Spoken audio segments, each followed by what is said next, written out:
Hi everyone, welcome back to TechShare Pro, the final keynote for this year's event. I'm joined by Alice Taylor, who's my colleague from AbilityNet. She's going to be helping me in a second when we start the next segment. I just want to say a huge thank you to everybody who's been involved in the event till now. This is a great way to wrap it up. You'll find out more about what we're talking about in a minute, but it's been a great 3 days. We're all a little bit frazzled. It's been hard work, but it's been fantastic. So thank you for joining us, and thank you to everybody who's contributed to the event. So what we're going to be covering in this session, we're really looking to the future. This is quite an ambitious target. We set Accessibility 2030, what we're going to be talking about in 10 years' time. Really, where are we going next? We've covered a huge amount of where we are now over the last 3 days. But what do we think accessibility is going to look like in the future? So we've got a conversation which, this is where Alice steps in. She's going to be chatting to Jess and Joe from the Global Accessibility Awareness Day Foundation, looking back at what they were doing 10 years ago, helping them think about what they might be doing in 10 years' time, and explaining more about what the GAAD Foundation is doing. We're going to have a little play around with some music, just a little light relief. That might not be true of both of us, because we're going to attempt to join in. And then we've got an amazing panel to get together, just as a final roundup. A bunch of people from all over the world sitting together and talking about accessibility in 2030, which I think will be a lot of fun and great to catch up with a lot of people we know. So, I want to say final thank you to our sponsors. Microsoft has been fantastic as our gold sponsor, a partnership in all sorts of ways that we've been working with them, and continues to be, through the process of TechShare Pro, it continues to be something that we're developing all sorts of connections between AbilityNet and others that we work with through Microsoft.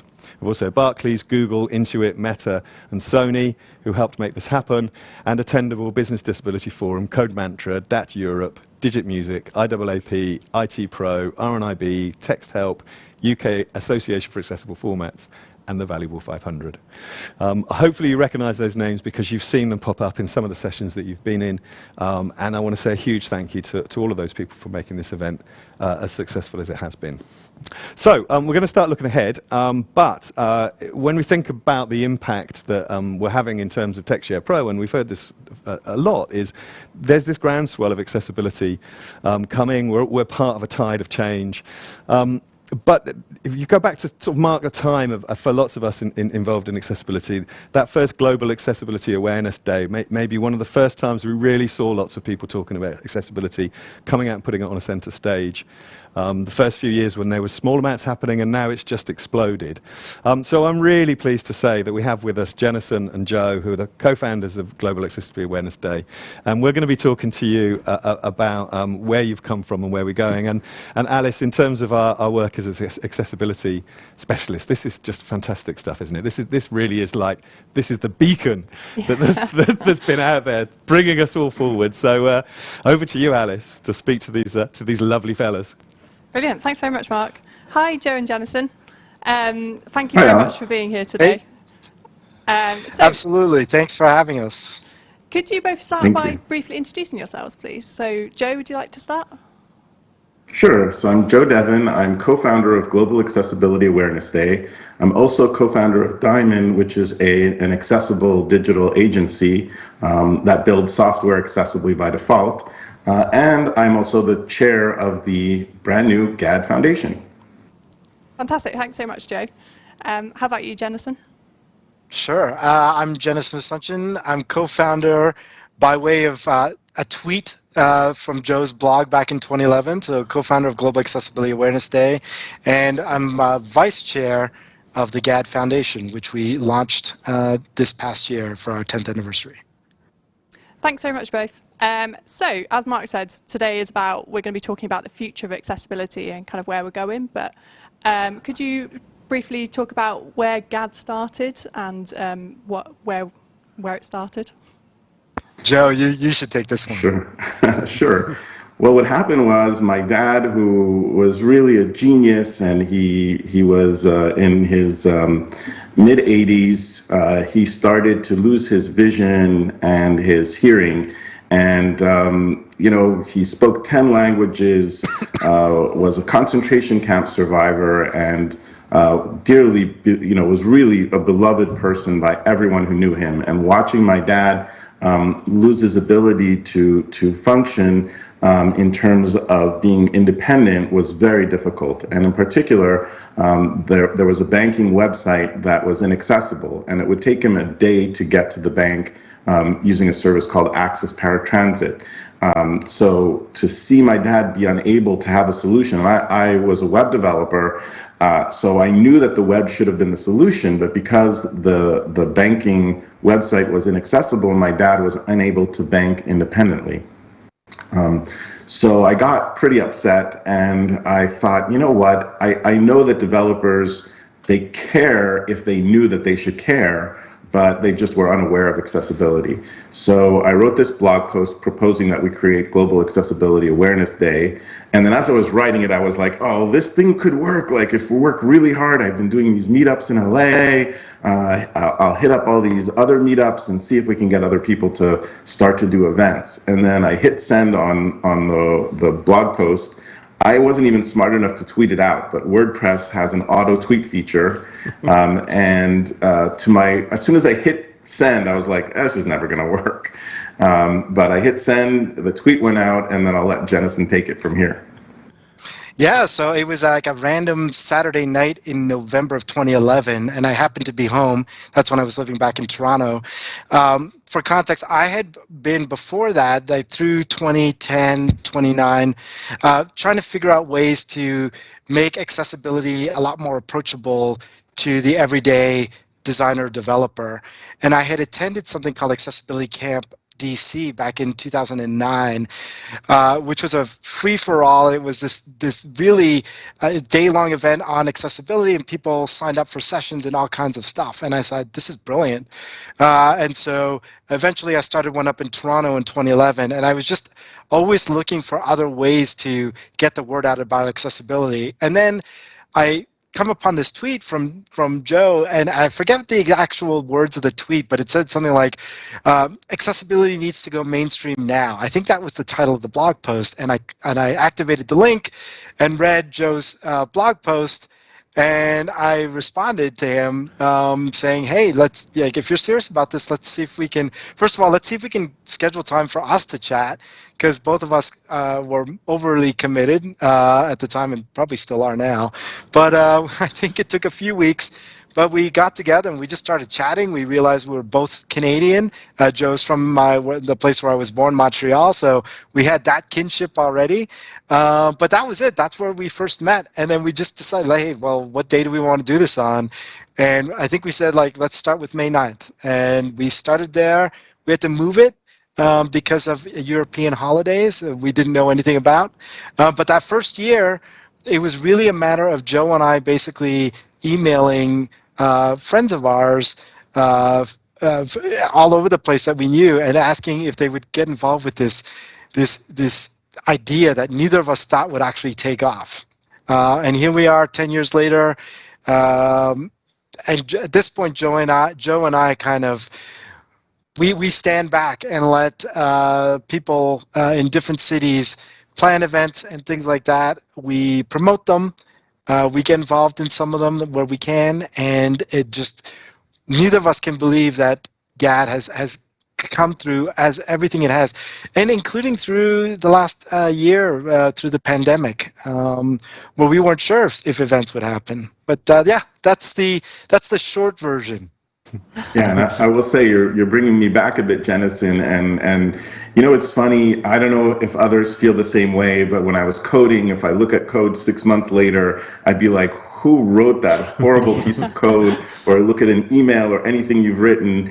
It took me a while to be able to look at that blog post again, and I did it about a year ago, and I was shocked because it held up pretty well. And you can go in there and you can see where Jennison commented and said, this is a great idea, let's make it happen. And a lot of folks that really helped us grow it are all in the comments there. So it's a pretty cool blog post and piece of history, at least accessibility history, if you want to look over at the comments and how it all came about, because it happened exactly as written in that blog post. And it's the only thing that I can really say, you know what, this one was a pretty good one.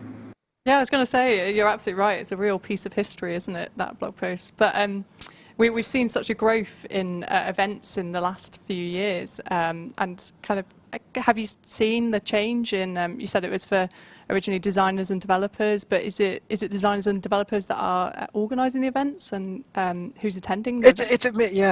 It's a mix. It really is a mix of designers and developers. We have NGOs that are doing stuff as well. Because at the end of the day, what this has expanded to is just growing awareness of digital access and inclusion amongst the world. Because as much as we, there's over 1 billion of us who have disabilities or impairments, the world in general don't get, your everyday person doesn't get the opportunity to interact with people with disabilities, or don't understand or don't know about the issues. So this is the day. And in some cases, this is the week or the month. Some companies and some individuals have really taken GAAD and run with it to make it larger. I will say in terms of growth, what I am most excited about and what I'm hoping to see grow, and I think I might be cutting into your next question, Alice, so apologies, but that we are seeing the growth of GAAD in other languages, because the globe is not English speaking. The globe is the world that speaks multiple languages. And what I've been most excited about is seeing events, and we promote events that are happening in other languages, because that's where the rubber hits the road. Obviously not to discount the English-speaking world, but if we're not reaching into like China and into the Arab-speaking Middle East and Russia and other countries, we're not doing our job, because G is global. Absolutely. Whenever I travel internationally, at least before COVID, I always look up whoever is in accessibility in that country. And so far, I've pretty much found there's always somebody that's done a GAAD event that we'd never heard of. They never had noticed that we were there. In some cases, governmental events. There was one city where there was a mayor that did something. There was Congress, their version of Congress, and it's really become global. And what we know about happening is just probably 50% of what is actually going on, if not less. And if we could just, by way of that, what you said, Joe, we are now just about 6 months from the next GAAD. So folks already know what they're doing. Hop over to globalaccessibilityawarenessday.org, and you can now submit your events. We won't be publishing them right away, but if you want to get that out of the way, that would be great. Fantastic, and it must be so exciting for you both to kind of see the kind of momentum with it, and it kind of growing as it is. And where do you see the future of sort of design and inclusive design over the next sort of 10 years? Well, I'd say that's the mission of the GAAD Foundation, is to change the culture of software development to include accessibility as part of the software development lifecycle. And I think that the message is finally getting out there, because we can sit here and speak to corporations and companies and business owners and get that request from the top, but it won't fully be a part of the design, the development of digital products, unless it's part of the culture, it's part of the ecosystem. And if every single person that learns how to design understands that they have to pay attention to color contrast, and including folks that are colorblind, to make sure that you can see the designs. If every developer doesn't know that they have to build things a certain way, and really it's mostly about them building it correctly according to standard, as opposed to creating some fancy widget. If this is part of the how people are learning, and folks realize that they are not good at their craft unless they know accessibility, that's what's really going to change things. And even if you don't have the budget from the top, if the people that are building and doing the work actually understand accessibility, they're going to make most of it work regardless. You might be missing a bit of user testing, but other than that, you're really going to see tons of improvement. So that's really, I would say, the next goal that I have, and I think Jennison would agree with that. Absolutely, and we have programs. If folks go over to GAAD, GAAD.Foundation, you can see blurbs about the different initiatives that we are proposing and will be running that will get us closer, get us there for 2030. So I'll talk briefly about a couple of them. One of them, which that was launched last year, was something called the GAAD Pledge, and that's an opportunity for open source projects and for other organizations, but really open source projects that are powering a lot of the websites out there to take the pledge and to make their libraries, their documentation more accessible so that developers don't have to think. They can just pick this stuff up. So we had React Native take the GAAD pledge last year, and this year the Ember JavaScript framework took the GAAD pledge. So we're always looking for other open source libraries to take that pledge in years to come, and that will just get us that much closer as we go to 2030. Another program that I'm particularly excited about is the GAAD Exchange. Now, one of the things we often hear from the everyday tech professional is that they don't get an opportunity to speak to a person with a disability or impairment about their general experience using technology. What exactly are they using? So these aren't meant to be any user studies or user research. What we're trying to do is start the conversation and build the conversation. So we'll be setting up a platform where an everyday tech professional can say, hey, I want to speak to someone who uses assistive technology X or Y for an hour, and we will facilitate that first conversation to happen.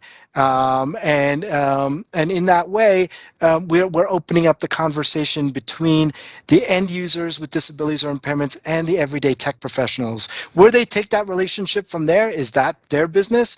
We will foster, and we will begin with that kickoff conversation, and if they choose to go further, that's their choice. So that's the GAAD Exchange. One more thing that I want to mention is something called the GAADies. This is an award celebration where we want to, because we don't do enough to celebrate victories in accessibility. And so the GAAD Foundation will be doing our part by recognizing organizations, people, and such who are living the mission of the GAAD Foundation.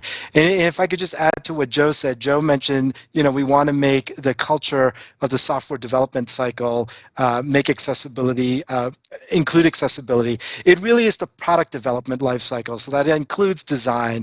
It includes having accessibility baked into user requirements. So our job is we're going to go beyond the choir and reach out, because we know through GAAD itself, and GAAD's not going anywhere, that's part of the core of the foundation, but we know through GAAD that we are getting to more everyday tech professionals, but the goal of the foundation is to really double down on reaching out to the everyday tech professional out there. So stay tuned. We're going to be interacting with influencers who use technology. We want to get to, because we know all of you who are watching this, most of you are already convinced. So we're not going to be, we're going to be having you help us, but we're not going to be reaching out to all of you because you're already convinced. We're going to be reaching out to your friends, your colleagues, everyone else out there in all domains, whether it's sports or music, anyone who's using technology, and we're going to galvanize the world, and we're going to use those influencers who use their own technologies to get to their own audiences. So if I sound excited, I am. Brilliant. Yeah, it sounds really exciting, and yeah, absolutely, kind of getting it embedding it with the developers in that sort of in the life cycle of the product life cycle. That's such an important kind of way to ingrain it. But I think we've almost run out of time. Mark, did you have any final questions? Yeah, I mean, it's fantastic. Thanks, Alice, and thanks you guys. I mean, the passion then, Jennison, as you start getting on a roll, and you just like it's all coming out. It's like I'm this, and then this, and then this. So it's just incredible how far it's travelled. I mean, do you have a sense of scale? Are you like over the next 3 or 4 years? Are you trying to double, quadruple? Did you set any sort of numbers in your head about? Do you know what? I reckon we could make this 10 times bigger or anything, because that's really what you're talking about there. We all want to do it. As you say, everybody listening in is going, yeah, I want that too. How can we make it happen? How big are we going? What do you feel is realistic? The magic is less sleep for Joe and I is the magic. But Joe, did you want it? Joe, as the chair of the foundation and as really the man who thought up the idea, do you have a sense yet? I will say we operate ourselves as almost like a greasy startup. We just move forward and get stuff done. But Joe? Yeah, I wouldn't put down metrics just yet because we're still in the early stages. I think that the GAAD pledge is something where we have to figure out exactly the best cadence to go, because you want to make sure that the projects that take the pledge do a really good job of improving the accessibility. And really the goal is, as soon as we get a certain tipping point with the number of these big open source projects that have taken the pledge and successfully carried it out, what will happen is the other open source projects will start to be measured by, do you have accessibility as part of everything that you do? And if you do not have that accessibility, you won't be viewed the same way. And the whole thing with those open source projects, I think there's a lot of pride in what they're doing, and nobody wants to be called out for their accessibility, but it's not yet as big a part of the conversation as it should be. I will say that one of the big things that I was hoping for was to get GitHub to start to add some features in terms of accessibility, because much of the open source world is sitting on top of GitHub, and I didn't get a chance to look at it yet, but they did just make an announcement where they've changed some settings and created some accessibility settings. So that by itself will be really huge. So I don't have exactly metrics, but I'll be honest, Jennison and I, every single year we're shocked by what comes out of GAAD. So it's kind of gotten ahead of where we could have even imagined, I think. I think it is great. So that's we all know it. Yeah. Sorry, Jennison. You got final words. No, please. No, go. I was just going to tell you how wonderful you are. So no, honestly, it's easy to say it's inspiring, and I think it's the way that you've nurtured it is so important. And as you say, it isn't something you set out, and even now you're not setting sort of clear goals necessarily, because that isn't necessarily how you're going to work on it. It's a momentum, it's a movement. We've talked earlier in previous sessions this week. The Valuable 500 is a movement that we thought about with the billion strong, that sort of thing, about mobilizing, connecting, getting people who believe in the same thing. The choir, as you say, Jennison, actually preaching out to others and getting that message across. And that's clearly where GAAD has succeeded. It's not, hasn't rammed it down your throat. It's got a whole power behind it because everybody believes the same thing. And it's just been wonderful to see it grow. And I really think in 10 years' time, it could be 10, 15, 20 times bigger, couldn't it? And it's impossible to imagine how far that can take it as a simple sort of destination. So, Mark, you're telling us that Joe and I will have zero sleep by 2030. Well, I assumed we were fairly close to that already. But anyway, fantastic. I know you're going to join the session later on, but thank you so much. The GAAD Foundation is a fantastic idea. You've done so much amazing stuff to inspire us all in the community around GAAD anyway, but this is just taking it onto another level. And thank you, Alice, as well, for putting the questions and joining in. I think, within AbilityNet, we all think this is just the coolest thing, and we just all want to say thank you and celebrate how much you've achieved. So thank you very much. Yeah, thanks so much for being here today, both. Thank you. Thank you. Thank you, and thanks to everyone who's watching, who's helped us grow GAAD and the foundation. You're very welcome. Thank you. Great. We're going to attempt to do a seamless crossover. I think we should not attempt to make it seamless. Well, with the next bit is, Adrian, I don't know if you come and help me just set this up. So we're going to do something that, to be fair, Alice didn't know that she'd signed up to. Thank you. And for those of you that have been to GAAD, particularly in 2019, you need that. That's your instructions. Okay.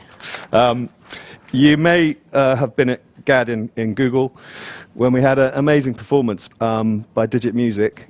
Sai and Jess have been part of workshops today. Part of the deal was that we had to join in and try and make music with them. So I'm hoping that Sai is going to appear on the screen very soon and attempt to explain. Alice didn't actually know about this because I was too scared to tell her in case she said no. Sorry, Alice. Yeah, there's more work to do, I'm afraid. So first of all, Sai, thanks so much for the sessions this afternoon. I saw you in a couple of them. Went really well, didn't they? Fantastic reception. Yeah, it was great. You know, obviously we've got so many people on these calls that are bought into accessibility. It's really nice to be able to kind of explain our kind of corner of that world, you know, in the creative music technology side of it. So yeah, it was great fun. So now, briefly tell us what we're doing, and don't forget to tell everybody what Digit Music is. There's the Keynote people talking, might not, but joining may not have seen your name before. Tell us a bit about what you've been doing, and also start to lure us into these things sitting in front of us. Yeah, well, I won't chuck you in straight away. So yeah, we run a company called Digit Music that is aiming to kind of reshape the future of music education to be inclusive, and then driving greater diversity in the creative industries. And as part of that, we've designed a tool called Control One. There we go. That's I think I seamless. recognise There's one right here.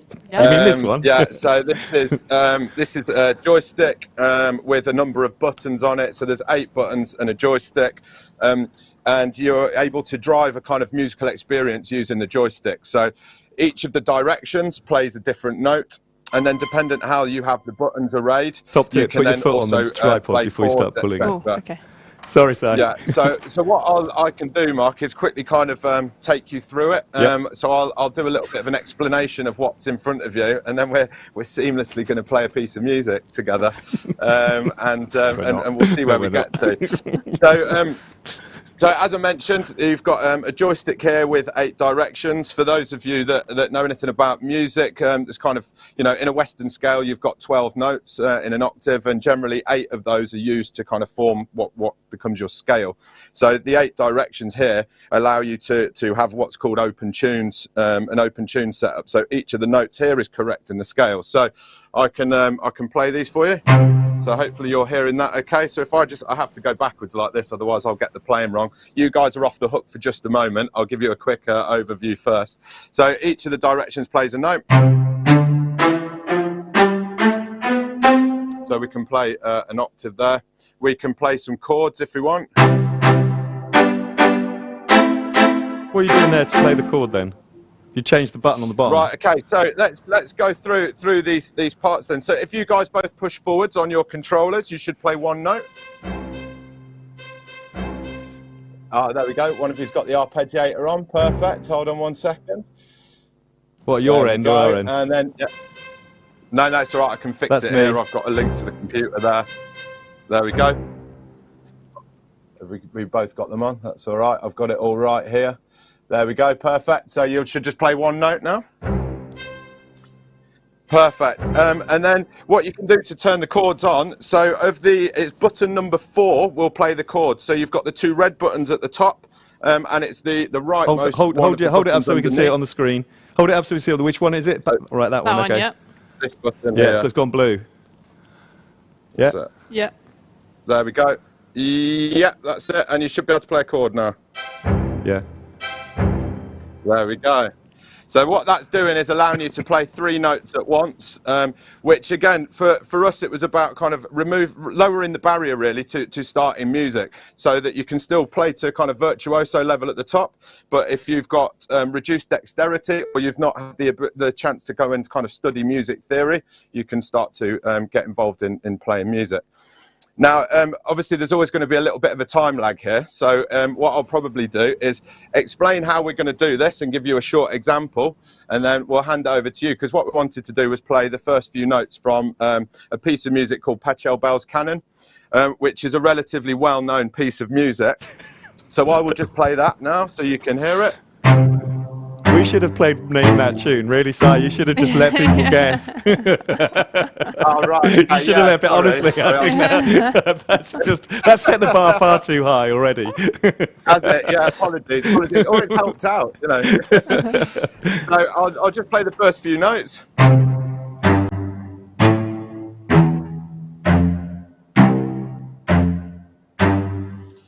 So hopefully you will recognise those notes there. And then Mark and Alice we've developed kind of an arrow notation, so that you're following arrows as opposed to following a musical score. So these guys have got it here. Forgive my my terrible writing. You'd think after all this time of drawing arrows, I'd be able to do it more successfully. But hopefully you can follow them all right. Now what I'm going to do is play, to help keep you in time, I'm going to play some drum beats, right? So you're going to just get a hi-hat, so it'll go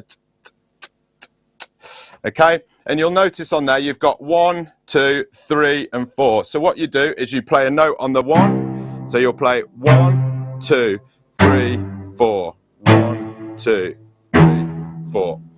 Like so. Okay. You up for it? Yep. Yep. Yeah, perfect. All right.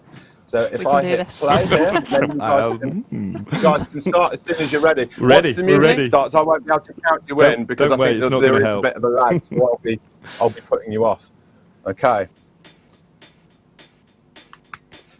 So simply the goal is for us to do the same thing at the same time.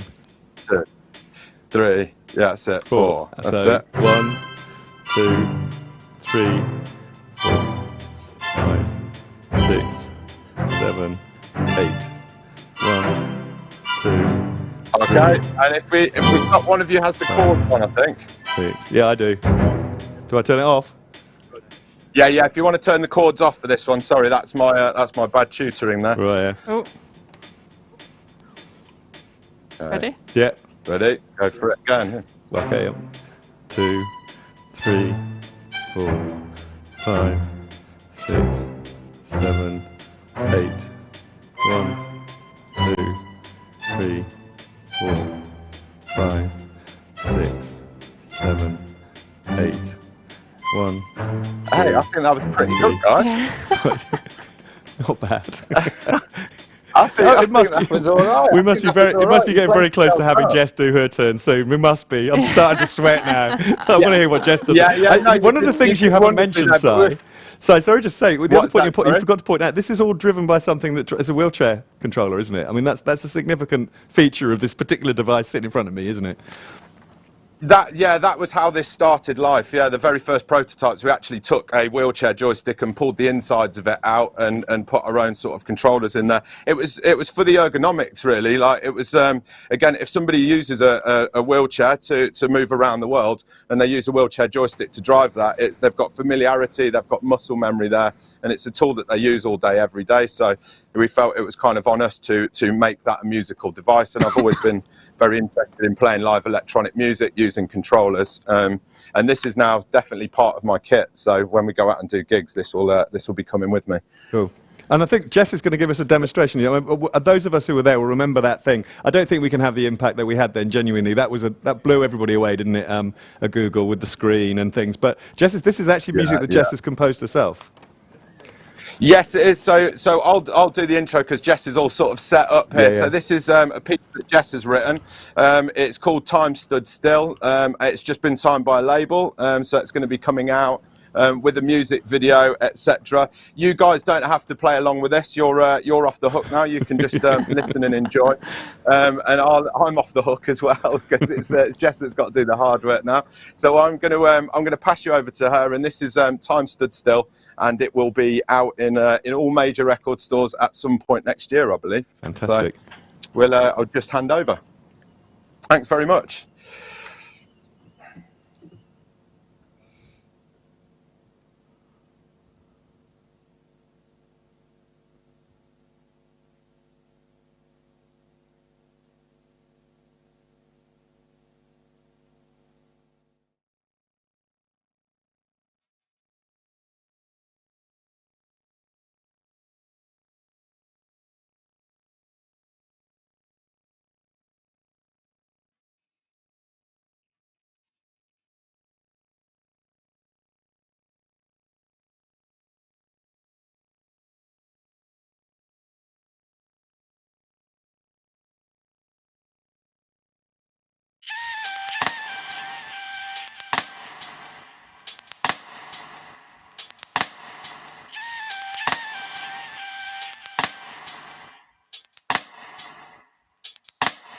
Time stood still when I saw you.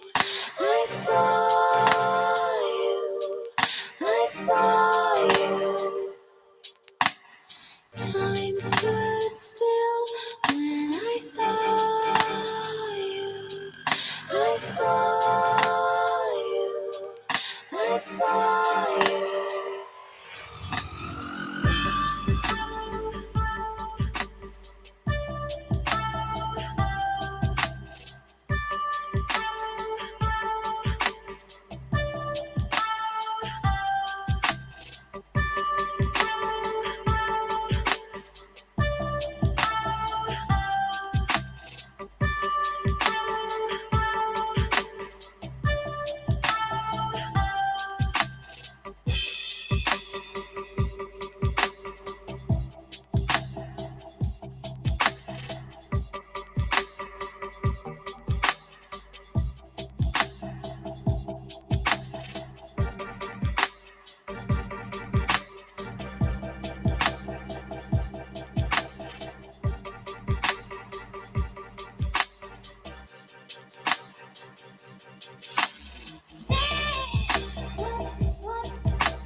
Time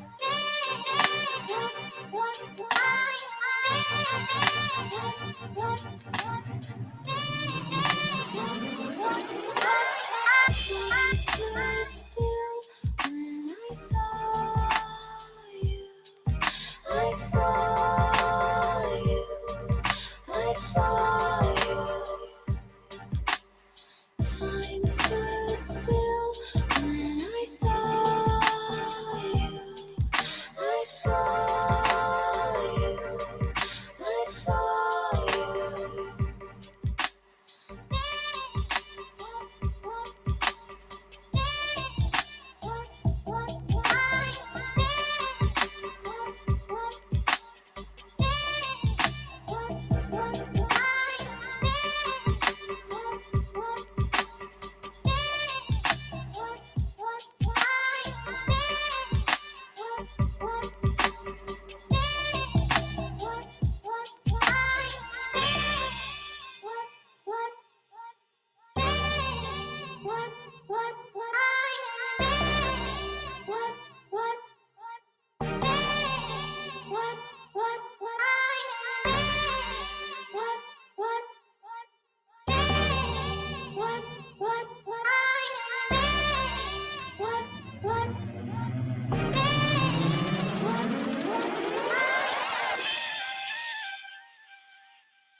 No, I don't mean you joining it. I mean us, somebody leaving it. I know you didn't, but I'm just... Thank you, everyone. Wasn't that amazing? So the story, of course, is that Jess was on stage a couple of years ago. She's now releasing a single. That Digit Music device, if you haven't seen it before, is fantastic. You guys played with it, I know, when we were in Google before. And Digit Music is just one of those great stories about the way that technology is changing people's lives. So I'm joined by two guests. I waved my arm at them a moment ago. Hector and Christopher, do you want to say hello and tell us who you are, for those who don't know? Hey everyone, I'm Hector Winter. I'm the lead accessibility evangelist at Microsoft. And I'm Christopher Patno, Head of Accessibility and Disability Inclusion for Google in EMEA. Thank you very much for joining us. So this session is about looking to the future, and we're going to be joined by a panel of people who are on a Teams call. They are all on the Teams call. It's like magic. And I have to start this. There's literally no rehearsal taken place. Everybody who signed up to this has joined up on the basis of an email invitation. And Christopher Lee, sitting in the middle there, who's from the International Association of Accessibility Professionals, you have the unenviable task, Christopher, of attempting to turn this into a dialogue between the multiple voices here. So I just want to set the scene. So we've at previous years at the end of the conference, we've tried to bring people in and join in a conversation. We're attempting to do that now, but particularly to sort of demonstrate the connections we've got outwards across the globe. So you're going to hear from people around the world with different perspectives. And I thought one way to bring this together was to really look forward and think about, at TechShare Pro 2030, what will we be talking about? What will be some of the themes that we can see now?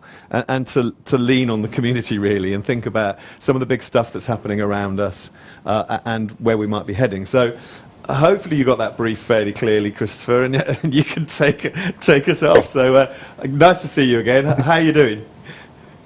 I'm doing well. I'm jealous, Hector, Christopher, being there on stage with you and we're remote. What can I say? I'm ready to join in person. So anyway, we have a great group here today. We have a rock star panel, and before we get started, this is the last session of TechShare Pro, and I just want to say hands off to the incredible team that has come together to pull this event off. So congratulations, everyone. Really impressive. Yeah, and that was fantastic. Y'all look pretty good. I mean, you don't look tired or run down. I don't know how you do. Don't magnify. We've brought the blur into the foreground. Anyway, so I prepared some questions, and this group has not seen them or heard them. And they're based on the theme of today, which is leadership and what accessibility is going to look like in 2030.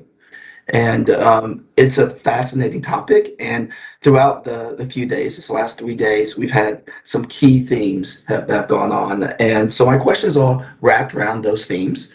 And the first question is, and by the way, since everyone won't have time to really we go through introductions because we only have a little bit of time. When you do answer your first question, please state your name and a little bit about you, and then just jump into your response.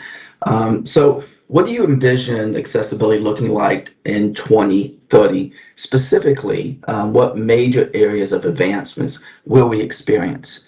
And you can raise your hand or just jump in either way. Who wants to start? Hey, it's Jennison.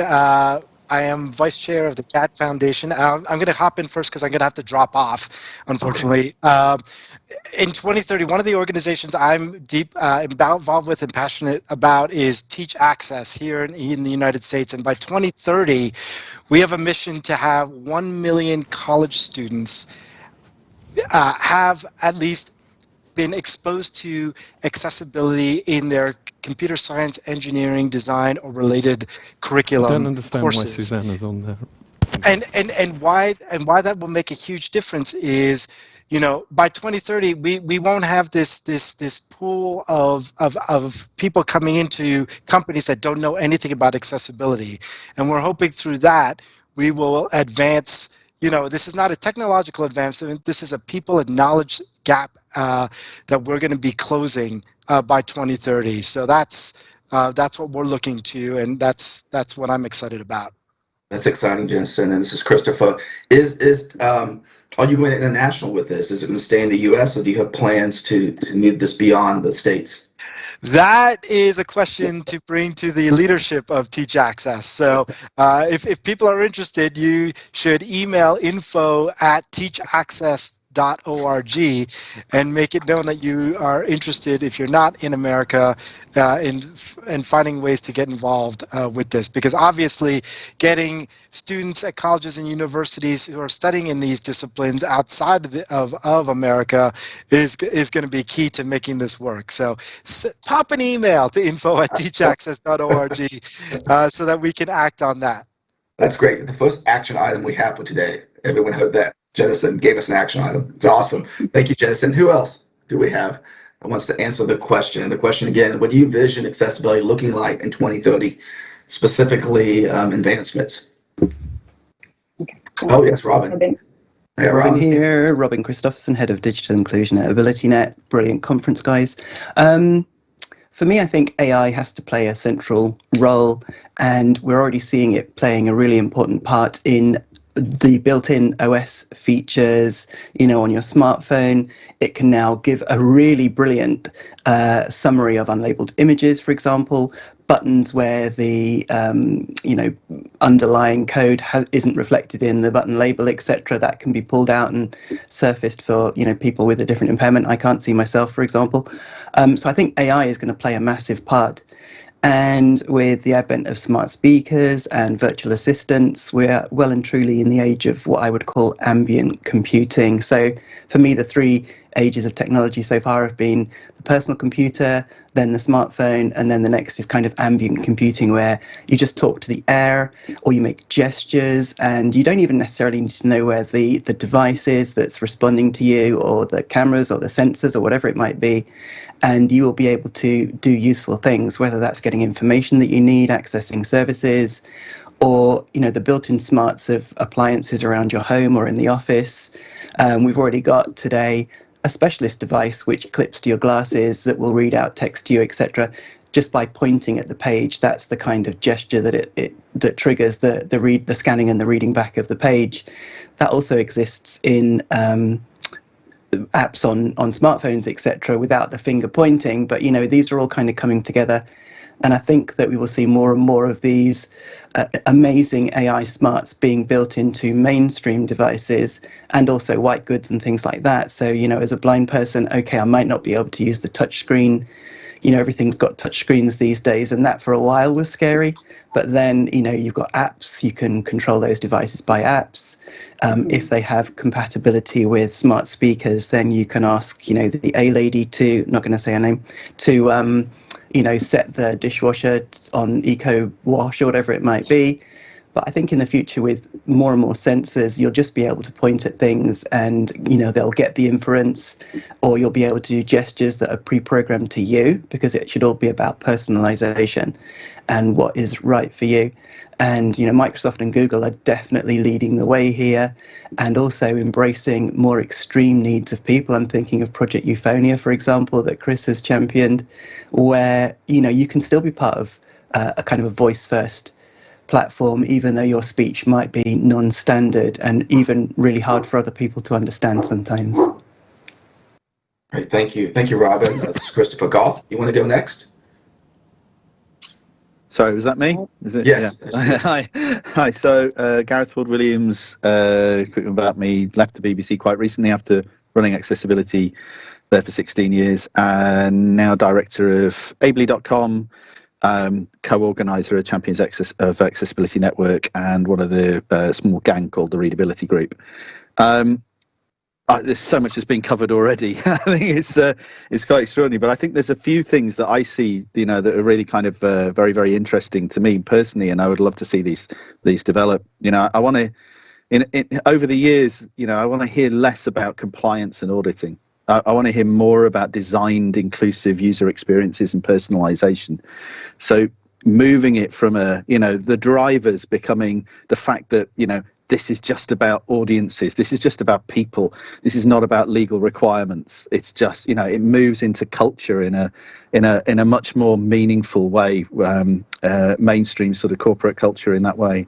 I want to pick up something that was said right at the beginning of the conference as well, and it came from the Minister, Chloe Smith, from the Minister of Disabled People, when she talked about better data. Mm-hmm. And I think it's something that we desperately need. We have lots of data that informs sort of thought process and decisions, and we have demographics, etc., but we don't have great data about outcomes. And we need way much better ways of measuring how impactful our individual accessibility programs are. And I think that will help with getting more corporate buy-in, more investment, when we can actually get better at demonstrating impact. And the last thing I want to see more of, and again, I'm going to pick up a little bit of what Jennison just talked about a second ago when he talked about the fact that GAAD is becoming more international. And, and as we become more international, you bring in other aspects of accessibility which we need to tackle. And one of the things that doesn't get talked about enough is socioeconomic accessibility. It's the as soon as you go into some of the more complicated and difficult territories to deliver accessibility to, you're dealing with completely different frameworks in technology. You're dealing with, different levels of sort of rights and access and inclusion, which are not what we in the UK, in Europe, in North America are used to. And it's something that is not discussed enough. And I would love to see that become much more of a theme going forwards. That's great. That's great, Go. Thank you. We've got Joe next, and then David, and then Irene. Thanks. I'm Joe Devon, chair of the GAAD Foundation. I have already heard my own answer by Robin and Gareth, but I just want to add one thing to it, which is mixed reality, wearables. All of these are, as they were saying, going to change the entire world. But by 2030, we're going to see that the winners are those that paid attention to personalization, and personalization equals accessibility, because accessibility is really, or disability is really a spectrum, and everybody or most people have something. On average, 11% of everyone's lifespan, they will have some form of disability. And those that get the accessibility right are going to be the winners. So instead of us having to sit here and advocate for accessibility and try to make business cases and such, it's a very simple thing to tell the tech companies working on it that this is your differentiator. This is what's going to make you succeed. Irene, please, you go before me, Irene. Okay, thanks, David. I think for me, what's really exciting about accessibility in 2030 is that I do believe that by then Africa will be at a whole different place. Right now, accessibility is still very foreign. So the advantage of being left behind is that you can easily leapfrog and catch up with everybody else and sort of skip all the mistakes everybody else made. The other advantage we have is one, which is one struggle that's there across the US and Europe, is where you have a lot of developers who do not understand accessibility. So I do believe that's something that we're going to try and do in Africa to make sure that our designers and our developers actually understand accessibility, because that's the only way we are going to change the products and services. But I also wanted to touch on something Gareth said that's really important. Africa is a whole different landscape. We know that there are so many accessibility solutions that are there today in the market, and people are working extremely hard. But the reality is there's some challenges in Africa that are not experienced anywhere else in the world. And it might be because of the landscape, because of the technology being used and stuff like that. But I think that will create an amazing, amazing opportunity for innovation for people in different industries, whether it's in healthcare, it's in financial services, education. I think that just makes the whole accessibility agenda in Africa exciting, because you'll be working with people in different age groups, whether it's students who are developers, whether it's designers, whether it's policy. A good example, we just developed the first, we adopted the EN 301549. So Kenya is going through the process of having its own digital accessibility standard, and I'm very, very excited. We hope to complete the process by January. So I do believe that having digital accessibility standards is very, very important for the markets in Africa, both public and private sector. So that's something I also foresee in the future being able to pick up momentum across the continent. So thank you. All right, David, it's all you. Thanks. Yeah, David Baines. I'm speaking this time from DAT Europe, which is the new Digital Assistive Technology Association for the industry in Europe. But I also worked in the field for some 35 years in different areas. And I just think I would just sort of, whilst agreeing with everything that everyone has said, I think the scale of change and disruption that's likely to happen within accessibility, we're only just beginning to touch upon. Robin talked about artificial intelligence and how that's going to be embedded into devices around us. I think for the way in which we think about accessibility being achieved, how digital content will be transformed into different forms, the whole idea of teach access will be radically different in 10 years' time, because the tools and techniques and the technologies that's based around will be quite different. How we prepare people for that change, I think is going to be important. And as I think it was Joe was saying about how VR, mediated reality, the wonderful metaverse, whatever it is, and so on, are all going to be factors that come into play. But I also want to just go off in one other direction, because Robin touched upon wearables. And I think that's only on the first step. The ambient era, I think, is now going to become the augmented humanity era by 2030. By 2030, we're going to be starting to talk about the ethical impact of augmented humanity on our lives. That's going to have two challenges, and I'm sure that Irene would also note that, yes, we recognise that people can catch up and accelerate past, but the digital divide, when we start to have augmented humanity, has the potential of leaving huge numbers of the 1 billion around the world disabled behind. When we start to actually look at changing the functions of bodies again, rather than dealing with the environment around us. So we're going to have a different blend. And I think that's the other huge debate, which will at least have started, and which we're going to be engaging in by 2030, is what does it mean for the social model of disability when human functioning is augmented through different technologies. So we move from wearables on our body to wearables in and embedded in our bodies. That will fundamentally challenge our understanding of how we accommodate disability. Great, thank you, David. Susanna, and we'll go to the stage for Hector or Christopher. Yeah, so thank you, Christopher. This is Susanna Lauren. I'm the Chief Research and Innovation Officer at Funka, and I'm also the G3ICT and IAAP representative to the EU.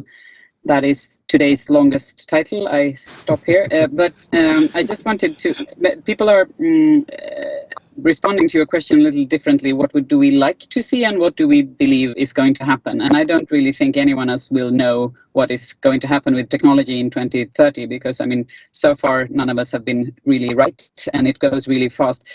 But what I would like to see is for events like this to stop happening and people like us to stop meeting only each other, but really mainstreaming accessibility so that we don't need to create these kind of bubbles on accessibility. I really hope that in 10 years' time or 9 years, this will be so mainstream and so normal that just accessibility is just part of technology and part of being human. That is what I hope for, at least. Good point, Susanna. Christopher, Hector, thoughts? I'll jump in. It's Hector here. I think you're right, Susanna, and I think we're already on that journey to it becoming more mainstream of conversation because everybody who's making other investments in disability inclusion are then having a digital element to what they're providing. So I think my prediction for 2030 is we're going to see way more industries involved in the accessibility conversation than the ones that have traditionally been there. So the automotive industry will be here, the retail industry will be here, the healthcare industry will be there because they'll be building their own net new technology and running their own OSs. You know, they'll be running their own operating systems for the products that they're building, and accessibility is going to be an absolute demand on some of those services and those products that they're building. So I think this has already started. I think we're already, you know, by 2030, Robin, you know, there'll be self-driving cars and we'll be, you know, in them and they'll need an accessible interface to be able to access it, either through your phone or through the interfaces that they're building. So I think what we're going to start to see is a much larger audience, and that's going to create a real shortage of people who know what they're doing, right? But maybe gives us the opportunity to get a really fresh approach, you know, radical approaches to accessibility in the way that it's delivered. Christopher? And I'll take sort of a contrary position. I'm a bit more of a pessimist about one aspect of this. The digital world, I think we're going to get. I think with AI and wearables, we're going to be fine. But with the aging population that's happening, the explosion of aging population, the built environment for me is going to be really an interesting one for us to try to solve, because so much infrastructure. I've just moved to London. There's so many buildings that are older than my entire country, which don't have ramps, which don't have lifts. It's the built environment is going to be that next barrier that we have to solve. We can't solve them with a screen reader. We can't solve a built environment with a braille display. We need to start understanding how do we adapt to the real world. We'll get the digital, we'll get location, but if someone can't enter a building, and that building's 500 years old, and you're not allowed to change it because of laws, this is the area that I think that is going to be the new frontier, because I think we're going to get digital. The real world scares me at that point. Thank you, Christopher. So the next question I have, we've already touched on, and throughout the conference, this has been a major theme, and that's around AI, right? So I want to ask about audits specifically. So what will automated AI-driven audits look like by 2030? Any thoughts around that? All right, Robin. Well, I'm hoping that they will be better than they are today. So anyone that's running an audit at the moment with the, you know, automated checking tools will be, you know, bombarded with error warnings that will need to have human follow-up. So, you know, they can tell whether there's an alt tag on an image, but they won't know whether it's appropriate. And that's all about, you know, understanding the context of the image, what it's, you know, there for, what does it represent, etc. As I mentioned earlier, there are brilliant AI. There is brilliant AI built into devices that will actually give you a proper English, properly formed sentence about what is in an image. Whereas, you know, 18 months ago, it would just be this garbled series of objects. Now it can actually put it in context. So, you know, by 2030, I think we will be there. Will it know enough about JavaScript to know whether that is an accessible piece of functionality for a range of different users' needs, assistive technologies, access methodologies, etc.? I don't know. But we desperately need that to improve because it is quite a manually intensive process. and it's quite off-putting, and it's quite, in some cases, requires significant budget, etc. But that all comes back to having accessible component libraries, not having to reinvent the wheel each time. We've heard about this so many times in the conference.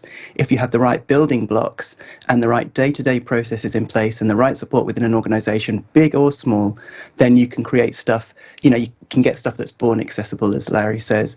So yeah, I think I'm really optimistic that we will have better tooling, and AI will be smarter in assisting in the process. We've already got brilliant, somewhat AI-driven checkers in Office, for example. Microsoft's brilliant accessibility checker that is nicely surfaced in the ribbon. I would hope way before 2030 is as commonplace as running the spell checker, and as socially unacceptable not to do so as to give someone a garbage, Word document or email full of spelling mistakes. So yeah, I'm hoping that will come a lot sooner. Thank you, Robin. Garth and then Susanna. I think the whole concept of an AI-driven audit is quite terrifying. AI's basically, they've got to come an enormous long way. Technology is constantly changing. Standards are still growing, and trying to catch up with technology. And this whole area is a constantly moving thing. And the amount of data that you're going to need for training an AI to be even closely guess all of the different ways things can be coded and set up, and the intent behind them. Because one of the things, with good alt text is the description of the intent of the use of the image. It's not necessarily what's in the image. So what story does it tell? And that's equivalence. And can a machine guess someone's intent? And so that's going to be fascinating. But we're a long way off actually having an AI to be able to do an audit, but in any sort of meaningful way, particularly about intended user experience. But it's a fascinating. I think it could be that there are elements, because you start seeing these things happening and starting to see algorithmic based testing and evaluation happening in the finance industry when they're looking at millions of bank accounts and looking for patterns of things like crime that happen within, what does a human trafficker's bank account look like? And they're already doing this. So, what point does that technology starts looking at patterns within code and starts evaluating intended user experience based on the patterns within the code, rather than an AI trying to just go through a checklist? It can be much, much smarter. So I think it's going to be a fascinating area, but the concept of auditing is going to have to evolve along with the AIs. Okay, thank you for that. Susanna, thoughts? Yeah, no, I agree with Gareth that it needs a lot more. But my thought is that what you put into AI is also what comes out. If you put garbage in, then you will get garbage out, and that is exactly talking about ethics and how we see, what is a human, how is a human looking, all of these things. It's just a really, really complex area. That said, I think there's a lot of potential. And again, going back to accessibility being mainstreamed, I think we need a lot of more money and demand around this, so that there is data enough to feed the AI with relevant things. Then I think the technology can do really fantastic things. It doesn't today. We can all agree on that. But I think we shouldn't be kind of negative about it, just because the technology in itself is fascinating and could do potentially a lot of things. It's just like when people say it's impossible to do good sign language animations, that is not true, because we have that technology already in the gaming industry. But because the deaf community is so scattered and fragmentized, there's never money enough to make the facial expressions good enough in these sign language things. I think it's the same thing with AI. We need to pour enough money into it and enough intelligence to get something good out of it. But I think there is a fantastic opportunity here if just somebody really clever, so maybe our two friends on stage, one of those kind of companies could go behind it. I think that would happen. I've been nominated. Chicken. Not the small accessibility. We can't do this in the accessibility world. It needs to be the real big guys need to do the good things, I think, for this to happen. Yeah, good point. David. Yeah, I maybe take a slightly different perspective on it, because I think the idea that AI is going to have an impact on audit as we currently understand it is possibly the wrong way to explore it. Actually, what you're going to see, I think, is that, first of all, what we are auditing is going to be radically different in 10 years' time. AI is going to be embedded in the design of that new digital content. You're going to reach a situation which may be slightly terrifying, where AI is auditing itself. And what it will be doing is looking at user experience with the content that has been generated, and not auditing and remediating, but evolving the way in which content is presented on the basis of human interactions with that content. So in some respects, I think that concept of build, audit, remediate is going to gradually disappear in the next 10 years. Instead, what we're going to have is create, evolve, create, evolve. And that's cyclical. And it's going to be in such radically new content for us that actually the role of the human in that process will diminish as AI begins to pick that up. It's a terrifying concept at one level, but I also think in 10 years, we're going to see that really beginning to emerge in the way in which the internet, the web, whatever we will call it by that stage, is created and developed. Great, thank you, David. Joe, and then we'll go to the stage. Yes, I agree with David. I think that things are going to change in terms of what we're even looking at.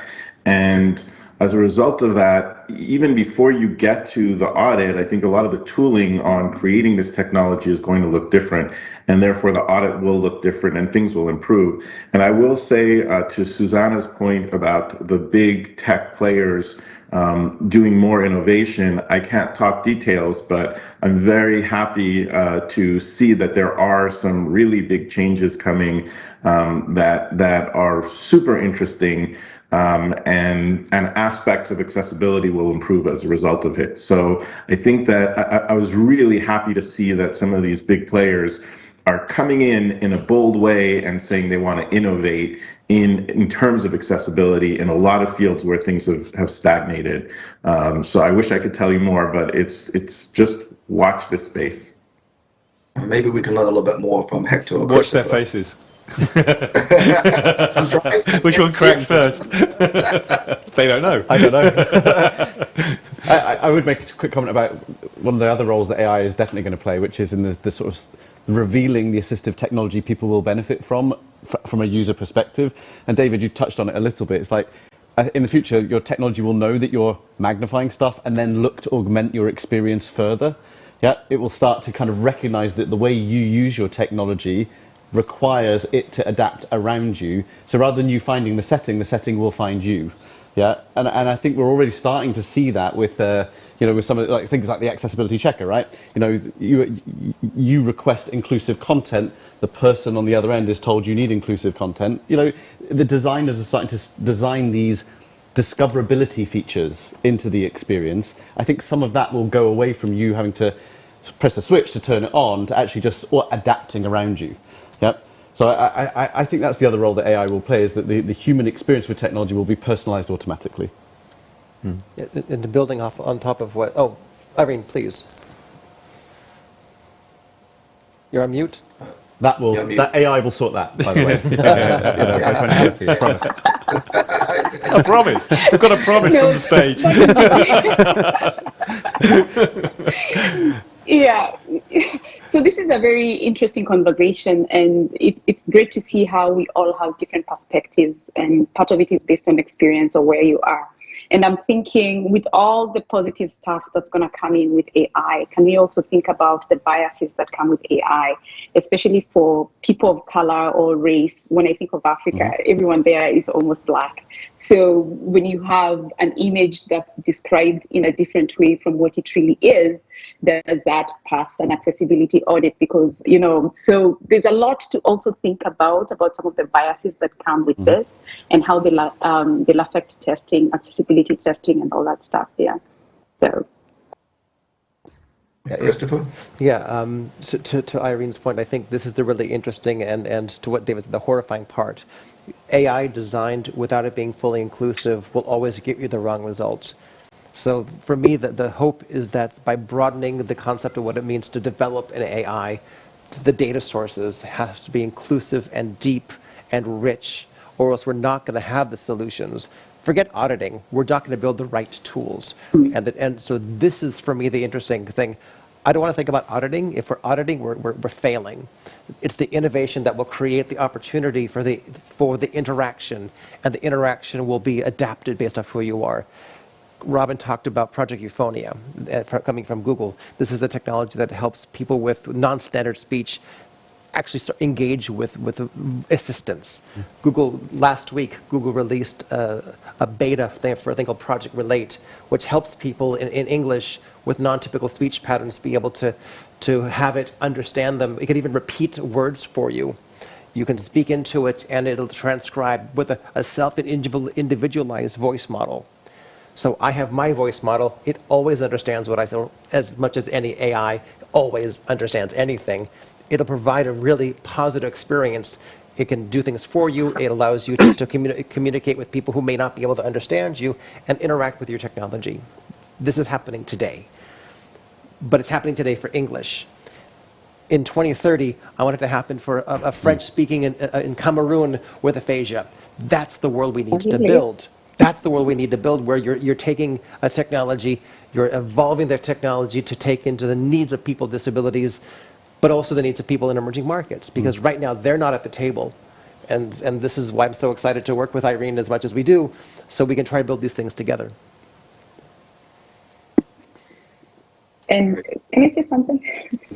So just to follow up on what Christopher is saying, something that's really interesting is languages and tribes in Africa, because they're very, very different. And it will be interesting to see what will happen when people use AI to really translate or even come up with innovations in Africa.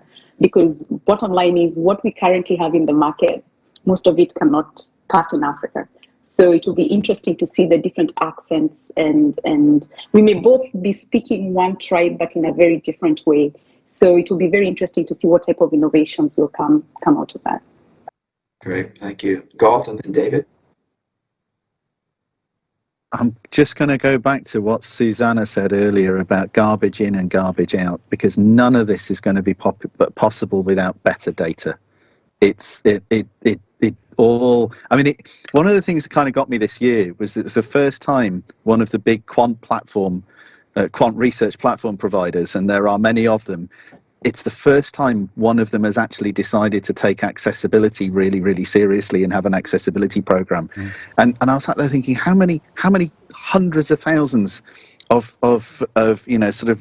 research projects go on every single year, and because of a lack of accessibility, they are filtering out people's opinions and creating a data desert. And that's where that data desert is. People's opinions are removed, and therefore all of that data that's been collected historically is all skewed, because people have been filtered out to it. We've got to be better at collecting data in a very inclusive and broad way, so no one is left out of that input. That is the data that will form these things in the future. And if people's data cannot be collected, then these things, for me, won't happen in a good way, in a meaningful way. Someone, somewhere will be filtered out.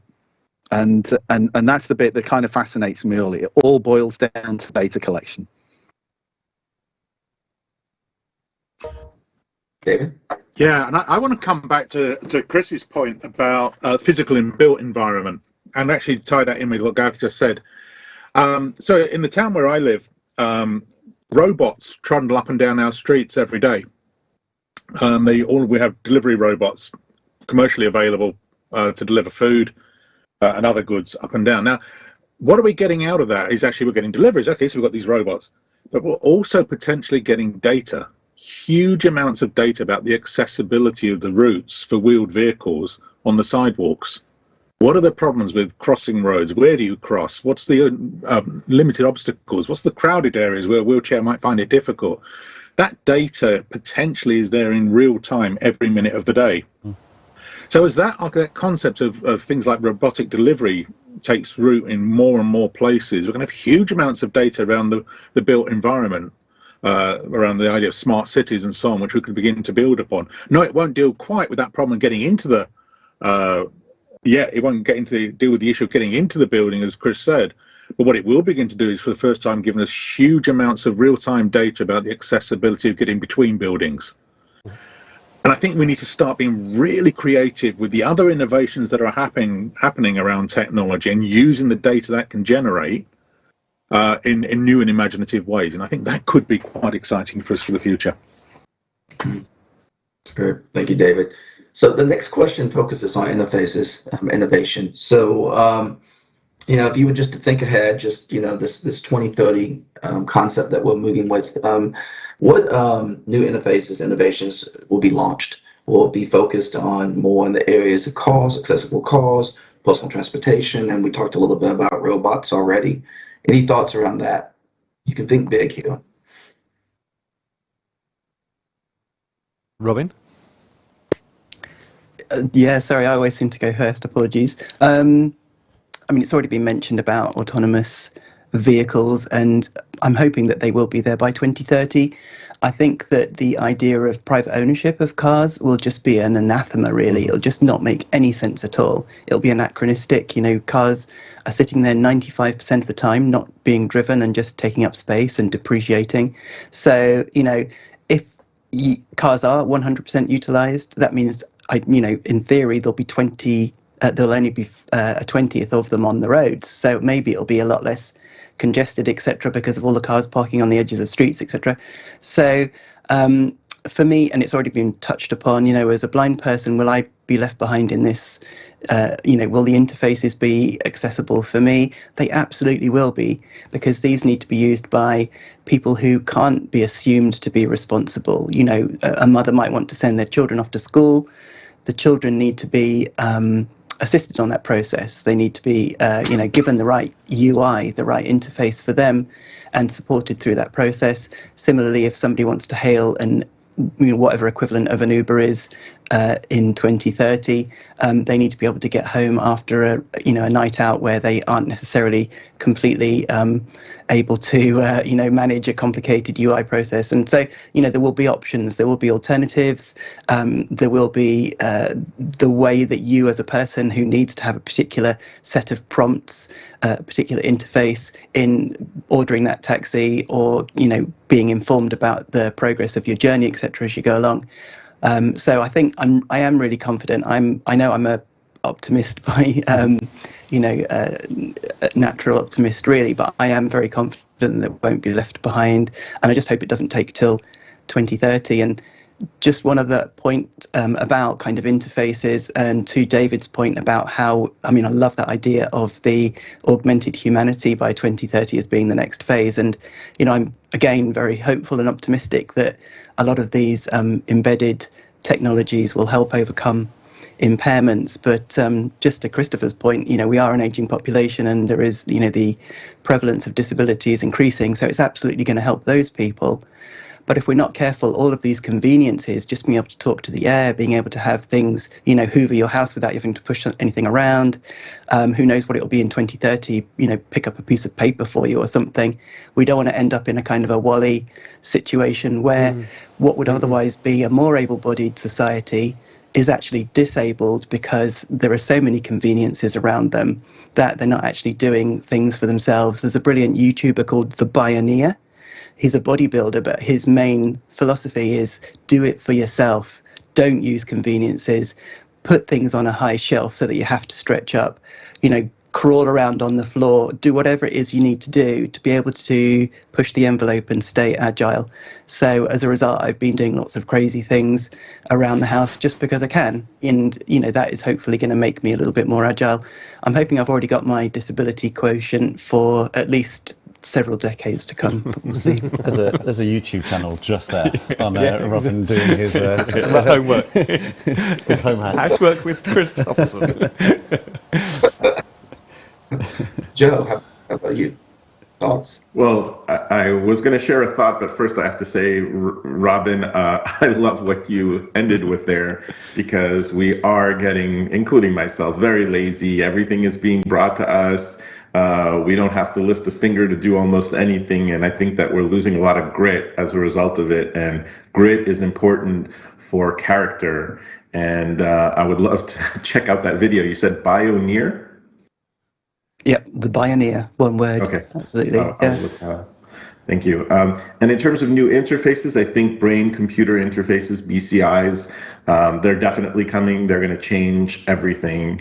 I don't think we're going to recognize what's going to happen 10 years from now. And when you think about it, as soon as you have a brain-computer interface, and that means that your thoughts can be read, and there's been all kind of research about your thoughts being read, then you can save your thought. I'm just going to freak everybody out a little. You can save your thoughts into the cloud. Perhaps you can add thoughts that you didn't have, like reading a book. And then anything that's in the cloud can also be hacked, so you can have your thoughts hacked.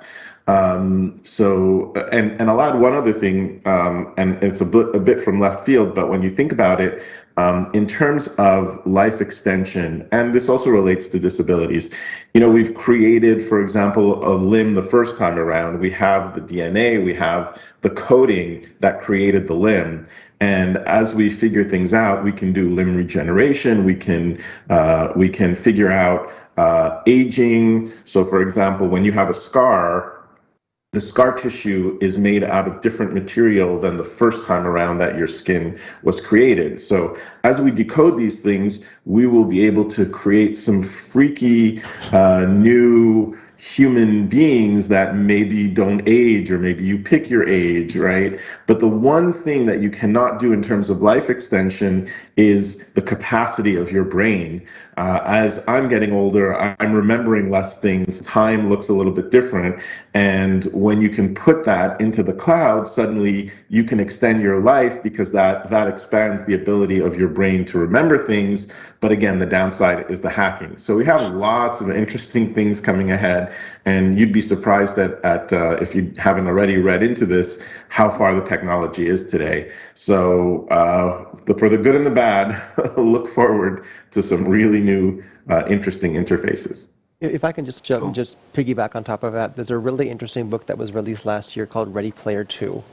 There was the first book was a classic. There was the Steven Spielberg movie, which was so-so. But Ready Player 2 is a sequel. And it is just what he's talking about. So if this is at all interesting to you, brain-computer interface. In fact, a bunch of these technologies were built because of accessibility. They had an accessibility center that created the technologies that created that next generation of the Oasis. It's an interesting book. It's well-read. And if you like audiobooks, Will Wheaton reads the audiobook, and he's just a riot. Yeah, I heard the first Ready Player One on Audible with Will Wheaton, and I haven't tried to, but now that you say it, I'll definitely check it out. Thank you. It's amazing. It'll sound familiar from what you were just talking about. Awesome. Golf? I'm going to speak for myself and only myself here. I have dyslexia and ADHD, and the idea of a brain computer terrifies me, because in my case, it's going to be garbage out, garbage in.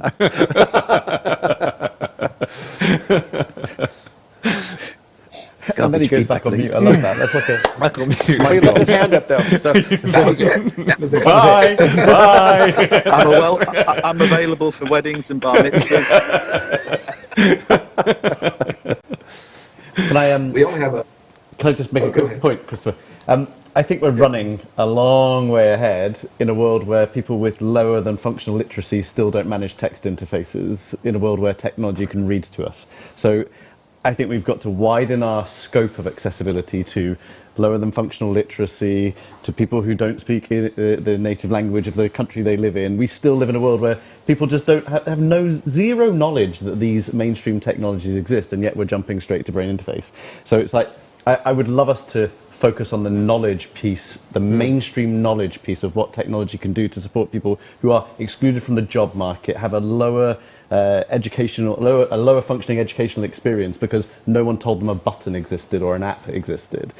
I think we jump straight to this utopia. Well, it's not even utopia, is it? It's dystopia, as we say. But we're not even tackling the issues that sit with us today. So. And I saw brain-computer interfaces in 1999 in Washington, David. I think you were probably with me at that event, and we're not there yet, and we're in 2022, right? So, yeah. I'm not saying we're not progressing quickly. I'm just saying there are massive issues in society that we're not even tackling right now. I'm jumping in because I have to, because it's not 2030, it's 6:28. And clearly we were going to run out of time anyway. Christopher, is there any chance we can finish off with a little catch up on what you think we heard? I mean, there's so much stuff there, isn't there? So many different themes that we expected that was going to be a mishmash, and so many different ideas. But anything in particular that you want to sort of end on? Well, I mean, all this kind of came up to the top, like the AI, kept being, brought up, and the personalization, better data. I mean, just so important. Also came up. One thing we didn't get into, which I had to, was the overlays, but we didn't have time for that. Which is probably better. That'll be the next 2 hours then. No, that's the data, the personalization. I think those are the two key things that I took away. Fantastic. Well, I'm so glad you joined us, all of you, and fantastic contributions for everybody. And I think we did finish the way I was hoping. It's not all utopia, it's not all dystopia. Somewhere in between, all the people and players and people we connect up with are doing great stuff. There's lots of different challenges, lots of different places where the challenges are coming up in front of us. But loads of fantastic ideas there that might just turn into something that we see in 9 years' time. And thank you so much, everybody, for joining us. And that was a fantastic conversation to enjoy. I'm just going to mention, Christopher, just because of your accent and the way you've introduced Gareth's new country and western persona, the Garth. I'm staying with it. That's the one I want to see on stage. I want to see your country and western impersonation, Gareth. So that's the one I'm looking forward. But it's my accent. That's 2030. That's by my then, prediction. You'll be up. Thanks so much, everybody, for joining us. That's been fantastic to be part of. Thank you. Great. So we're at the end. Hector, thank you so much for everything we've done. We're working with Microsoft, just been fantastic. That was just the brilliant end to that. Christopher, for all the stuff we've been involved in over the course of this week and all the other stuff that we're doing. A huge thank you to all of our sponsors and everybody who's made the event possible. Big shout out to the captioners and the BSL interpreters. You've made the show work really well for lots of different people, and you've worked hard. Every single session's had somebody in it doing some of that, so that's fantastic. Big thank you to Catherine and Sarah, I can see them over the back there, from Attendable, who we've worked with this year to pull it together again. And a huge thank you to you for joining us. All of the stuff that we've collated over the last 3 days is being recorded and is going to be shared. Anybody who has access to the platform will be able to access all of the content that has been recorded on video. The swag bags are still open. I don't know when the leaderboard shuts. The leaderboard is shut, I'm being told, so we will be sending a hamper to the winner of the leaderboard. And from my point of view, this has just been incredible. 5 years ago, when we first started, there was a different world for us in terms of AbilityNet and the way that we connected, working with guys like Christopher and Hector and all the people on the screen, all the people you've seen in all the different sessions. That community is real, and we're all part of that, and I hope that you feel part of it from the point of view of TechShare Pro, and I really look forward to seeing you in lots of other places, including TechShare Pro 2022. So thank you much for joining us. See you soon.